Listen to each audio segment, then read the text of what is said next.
प्रिय विद्यार्थियों, आज आपके बीच में डॉक्टर रामावतार मेघवाल प्रयोजनमूलक हिंदी की एक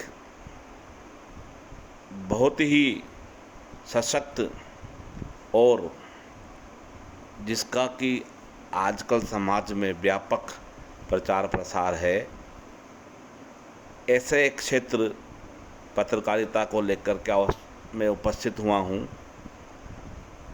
जैसा कि पूर्व के व्याख्यान में हमने पत्रकारिता की अवधारणा में हमने पढ़ा था कि विभिन्न परिभाषाओं के माध्यम से हमने यह जानने का प्रयास किया था कि वस्तुतः पत्रकारिता की आवश्यकता क्यों है। इस वीडियो व्याख्यान के माध्यम से हम यह जानने का प्रयास करेंगे कि पत्रकारिता की विशेषताएं क्या क्या है। तो लीजिए हम पत्रकारिता की विशेषताओं को निम्नलिखित बिंदुओं के माध्यम से समझ सकते हैं, जान सकते हैं। पत्रकारिता का जो पहला बिंदु है, पत्रकारिता की विशेषता का पहला बिंदु है, वह है सूक्ष्म शक्ति। पत्रकारिता ऐसी सूक्ष्म शक्ति है जो परिवेश के आंतरिक और बाह्य स्वरूप को निरूपित करती है। आज मानव जीवन बहुत जटिल हो गया है। आए दिन कुछ न कुछ ऐसा घटित होता है जो करुणा, भयावह, हृदय द्रावक होता है। ऐसे समय में मानवीय संबंधों का सूक्ष्म और सशक्त निरूपण पत्रकारिता करती है तथा घटनाओं के मूल में छिपे कारणों का विश्लेषण समाज के समक्ष रखती है।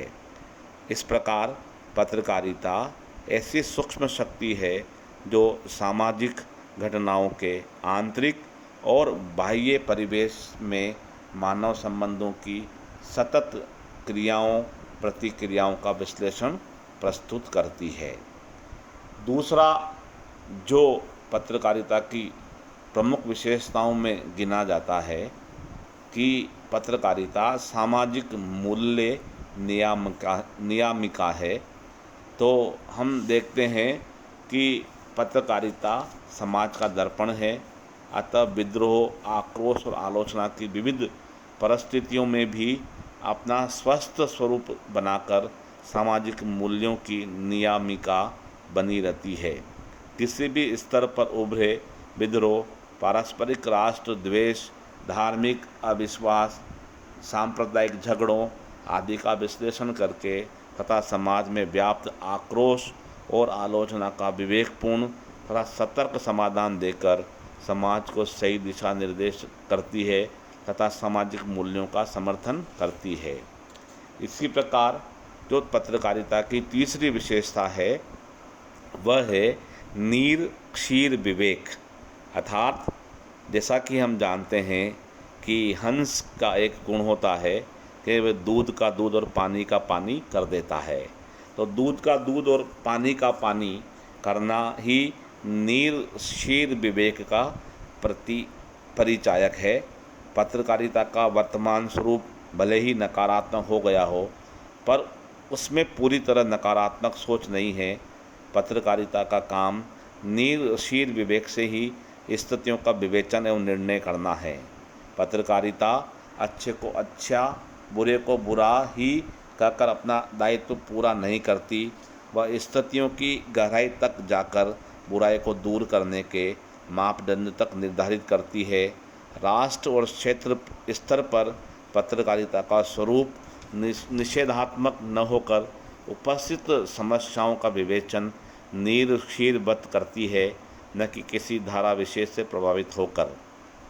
इसी प्रकार पत्रकारिता की जो चौथी विशेषता है वह है परिवेश से साक्षात्कार। पत्रकारिता स्वयं परिवेश से गहरे संबंध रखकर जीवंतता ग्रहण करती है और मनुष्य को उसके परिवेश से जोड़कर अंतर्राष्ट्रीय घटना चक्रों से परिचित साक्षात्कार कराकर सचेत करती है तथा मानवीय संदर्भों से जोड़ती है।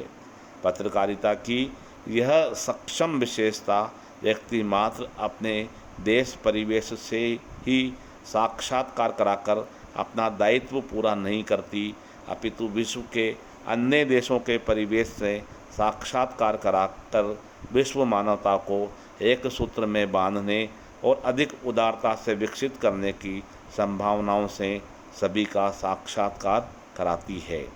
इसी प्रकार पत्रकारिता की जो पांचवी विशेषता है वह है पत्रकारिता का वैविध्यपूर्ण एवं व्यापक क्षेत्र। तो विद्यार्थियों, पत्रकारिता का क्षेत्र बहुत व्यापक है, बहुत विस्तृत है और विविधता से पूर्ण है, विविधता लिए हुए है ना। हम पूर्व पत्रकारिता की अवधारणा में भी हम पढ़ चुके हैं कि पत्रकारिता एक समाचार पत्र या टीवी के समाचार चैनल पर आप देखते हैं केवल राजनीतिक या सामाजिक या आर्थिक खबरें ही नहीं आती, बल्कि उस पर कई प्रकार की ज्ञान, विज्ञान, अनुसंधान, साहित्य, फिल्म, खेल कूद, इंटरनेट, कंप्यूटर विज्ञान, वाणिज्य, व्यवसाय, शेयर मार्केट, धर्म, ज्योतिष, हास्य, व्यंग तथा ग्रामीण क्षेत्रों के विविध पक्षों तक अपना विस्तार पा चुकी है। आप देखिए कि इन सब की खबरें जो है हम टीवी पर और समाचार पत्रों के माध्यम से देखते हैं। इसके अलावा भी और भी जिनका जिक्र भले ही हम इस वीडियो व्याख्यान के माध्यम से न करें, लेकिन हम ये जानते हैं कि पत्रकारिता आज जीवन के प्रत्येक क्षेत्र में जा चुकी है और वहाँ से खबर को प्रकाशित किया जाता है, प्रसारित किया जाता है। इस प्रकार आज लगभग प्रत्येक वर्ग और प्रत्येक विषय से संबंधित पत्र पत्रिकाएं उपलब्ध है ना। आप देखिए कि अकेले हिंदी के माध्यम से हिंदी साहित्य की ही कम से कम जो है 200-250 से ज़्यादा पत्र पत्रिकाएं आज, उसको भी मुख्य पत्र पत्रिकाएं आज हमारे सामने हैं। हम भले ही हमारी पहुंच उन तक न हो, लेकिन किन्हीं न किन्हीं पत्रिकाओं से हमारा वास्ता है, हम उनको पढ़ते हैं और अन्य जगह के लोग दूसरी पत्रिकाओं को पढ़ते हैं। इस प्रकार जो है पत्रकारिता का क्षेत्र बहुत व्यापक है और विविधता लिए हुए है। पत्रकारिता केवल यही नहीं कि वे सामाजिक गतिविधियों को बनाए रखती है, बल्कि अपराधों, नारी अत्याचार, दलित शोषण आदि तक अपनी पहुंच बनाकर पत्रकारिता ने अपने स्वरूप को पर्याप्त विस्तार कर लिया है। इसी प्रकार जो छठा पत्रकारिता का गुण है वह है एक कुशल चिकित्सक की तरह। दोस्तों, पत्रकारिता एक कुशल चिकित्सक की तरह काम करती है। जैसा कि आप जानते हैं, एक अच्छा डॉक्टर मरीज की भली भांति परीक्षण करके उसे उसके अनुरूप ही दवाई देता है, उसके अनुरूप ही उसका इलाज करता है। उसी प्रकार पत्रकारिता कुशल चिकित्सक का स्वरूप धारण कर सामाजिक परिस्थितियों एवं विश्व स्तरीय घटना चक्रों की नाड़ी परख कर सदैव उपचार करने में सक्षम है। पत्रकार वही सफल होता है जिसके पास तीखी और तेज दृष्टि है, जो परिवेश के शरीर में दौड़ते हुए रक्त और रक्तचाप का परीक्षण हर क्षण करती है तथा समाज की धड़कनों को विकृत होने से बचाती है। अतः यह कहा जा सकता है कि पत्रकारिता कुशलतापूर्वक सामाजिक परिवेश की एक्सरे रिपोर्ट प्रस्तुत करने में अपनी सूक्ष्म भूमिका रखती है। फोटो पत्रकारिता पत्रकारिता का एक ऐसा स्वरूप है जो घटना की सत्यता प्रमाणित करने के साथ साथ आंखों देखी गवाही का काम करती है तथा समाज में घटित प्रत्येक घटना, स्थिति, उसका स्पंदन, कंथन, विकृतियाँ और शक्तियाँ आदि प्रत्यक्ष करते हुए पत्रकारिता कुशल चिकित्सक की भूमिका भी निभाती है। इसी प्रकार पत्रकारिता का एक विशेष गुण है, एक विशेष जो है विशेषता है प्रेरणादायक एवं जागरूक। पत्रकारिता किसी के लिए भी प्रेरणादायी और जागरूकता का परिचायक हो सकती है, क्योंकि उसका दायित्व मात्र समाचार प्रकाशन नहीं है, अपितु वह अपना मत और निर्णय प्रसारित करके देश, देशवासियों, सत्ताधिकारी और नागरिकों को सचेत करती है, उनके लिए प्रेरक बनती है तथा उनके अपने दायित्वों के प्रति जागरूक उत्पन्न करती है। आप देखते हैं कि जब भी देश में चुनाव के माहौल होते हैं, विभिन्न प्रकार के समाचार चैनलों के माध्यम से, समाचार पत्रों के माध्यम से हम देखते हैं कि तत्कालीन सरकार और विपक्ष की कई सारी खबरें हमें ये सचेत करती है और कई बार जो है इस प्रकार का माहौल बनाती है कि हमें किसको वोट देना चाहिए और किसको नहीं। समाचार पत्रों में संपादकीय टिप्पणियों के माध्यम से पत्रकारिता राजनीतिक, आर्थिक, सामाजिक, धार्मिक और सांस्कृतिक स्थितियों पर मुक्त मन से विचार करती है, जिसका प्रभाव जनमानस पर पड़ता है। अतः पत्रकारिता किसी राष्ट्र, किसी क्षेत्र और पाठक के लिए प्रेरणादायी बनकर उसका दिशा निर्देश करती है। यह खुली कार्य प्रणाली है। राष्ट्रीय स्वाधीनता आंदोलन में भारतीय समाचार पत्रों की यह भूमिका एक और ब्रिटिश शासन की नीतियों की आलोचना करके तथा उस युग के जनमानस को, राष्ट्र को ब्रिटिश दासता के चंगुल से बचाने के लिए प्रेरक बनी थी। तो नई पीढ़ी को राष्ट्रीयता के प्रति जागरूक भी बनाया था।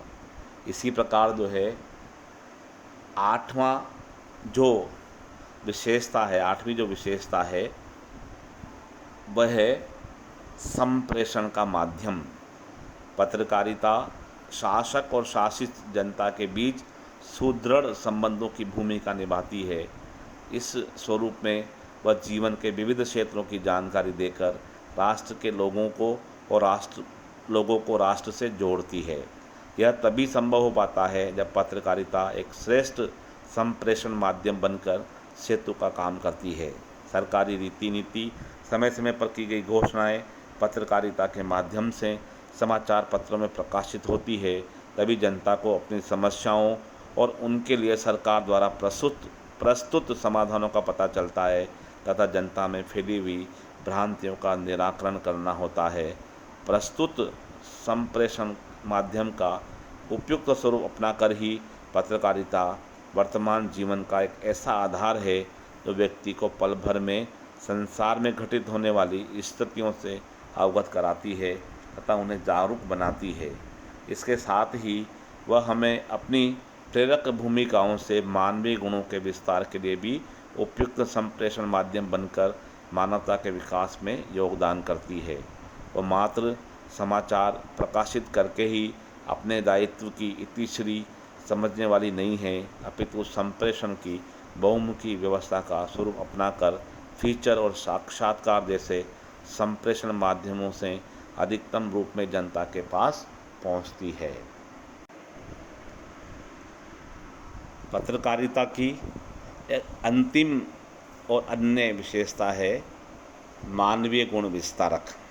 मित्रों, जैसा कि आप जानते हैं, कई बार पत्र पत्रिकाओं में और इलेक्ट्रॉनिक मीडिया में भी इस प्रकार की खबरें प्रकाशित होती है कि व्यक्ति समाज सेवा के काम करते हुए भी समाज में एक ऐसा सूत्र छोड़ के जाते हैं कि लगातार लोगों को प्रेरणा मिलती है कि समाज के भीतर व्यक्ति को किस प्रकार के काम करने चाहिए।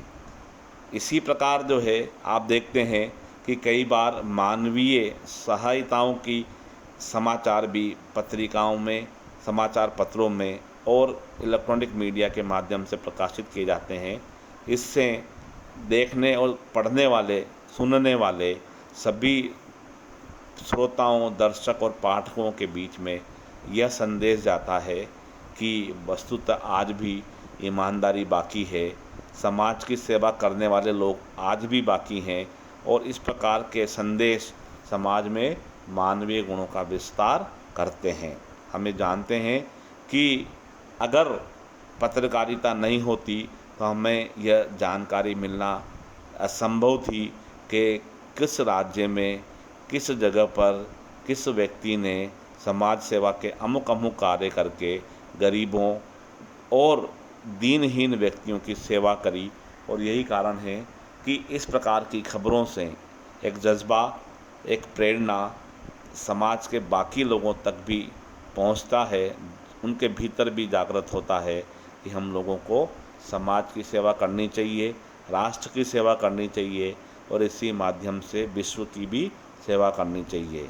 तो आज पत्रकारिता इस प्रकार से भी अपनी एक महत्वपूर्ण भूमिका निभाती है कि वे मानवीय गुणों का विस्तार करती है।